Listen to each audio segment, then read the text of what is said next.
Hook. You ever have one of those moments where someone pushes your family so far, you just know the universe is about to humble them?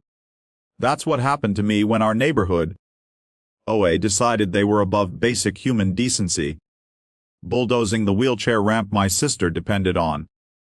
What they didn't realize: my sister isn't just any woman in a wheelchair, she's the newly elected governor.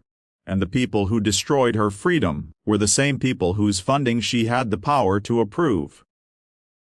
Stay with me, because what happened next turned our entire neighborhood upside down. I'll never forget the look on my sister's face that morning.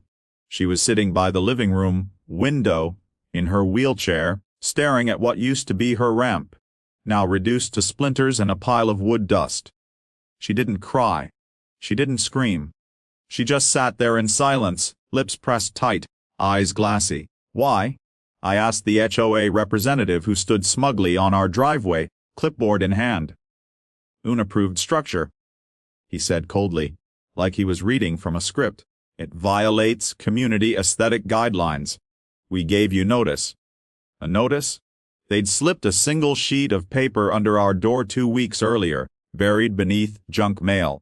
We'd been in the middle of hospital visits for my sister, who'd only recently returned home after months of rehabilitation.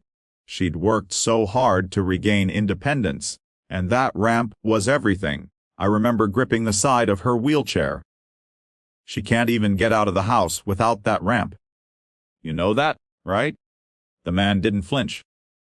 Rules are rules. Then he walked away, leaving the air thick with tension and the smell of sawdust. My sister, Emily, finally spoke. Her voice was soft, but steady. It's like they bulldozed my dignity. The days that followed were brutal. Every attempt to rebuild the ramp was met with threats of fines. The HOA board, a small group of power-hungry neighbors who loved micromanaging, seemed to take pride in flexing their authority. We offered to redesign it, paint it, even pay extra fees. Every proposal was rejected. What they didn't know, what nobody in the neighborhood knew, was that Emily wasn't just a private citizen. She had just been sworn in as the state's youngest governor. She'd kept a low profile in our neighborhood, never flaunting her position, wanting to live quietly. But this wasn't about politics anymore. This was about her basic right to live with dignity. One evening, as I wheeled her inside after another fruitless board meeting, she looked at me and said, "You know, I didn't want to use my office for personal battles. But maybe this isn't just about me. Maybe this is about every person who's ever been silenced or belittled by people drunk on power." That's when I saw the fire in her eyes. The same fire that had carried her through campaigns, through debates, through endless challenges. My sister wasn't broken. She was preparing for a fight. The next HOA meeting was supposed to be routine. Complaints about lawn heights, mailbox paint colors, and parking space disputes. But that night, the small clubhouse was packed wall to wall. Word had spread quickly that Emily herself was coming.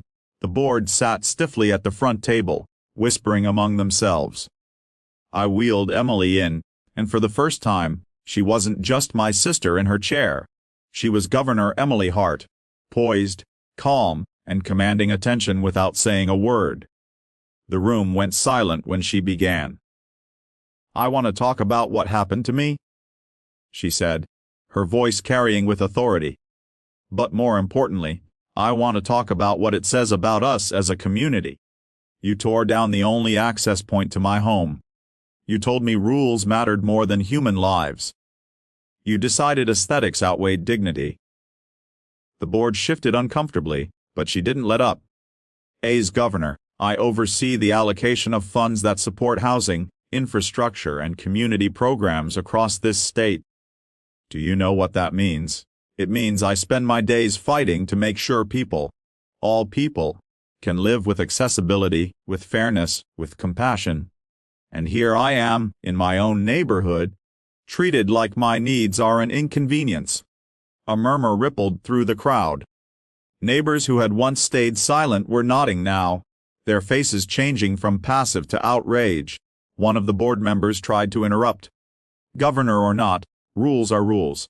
But Emily's reply cut him off like a knife. No. Justice is justice. Accessibility is a right, not a privilege, and I will make sure state funding reflects that truth. If you cannot create inclusive communities, you will not receive state support. The room erupted. Some cheered, others gasped. The board sat frozen, realizing their arrogance had finally caught up with them.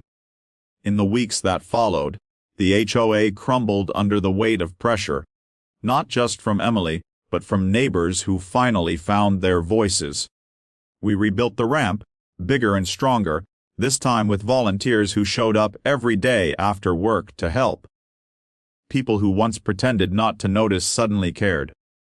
But the real victory wasn't just the ramp. It was the shift in spirit. Emily had turned a personal attack into a public stand. She reminded everyone that leadership isn't about titles. It's about courage, empathy, and refusing to let bullies define the rules of the game. Ending, the message that lasts. Looking back now, I realize the HOA thought they could bulldoze wood in silence at the same time. What they didn't count on was that they bulldozed the wrong woman's ramp. My sister once told me, power isn't about control. It's about responsibility. And that night in the clubhouse, she proved it. So here's the message I hope sticks with you. Don't ever underestimate quiet strength. Don't let people convince you that your needs, or your loved one's needs, are inconvenient. Because sometimes the person they push down the hardest is the same person who can rise and change everything.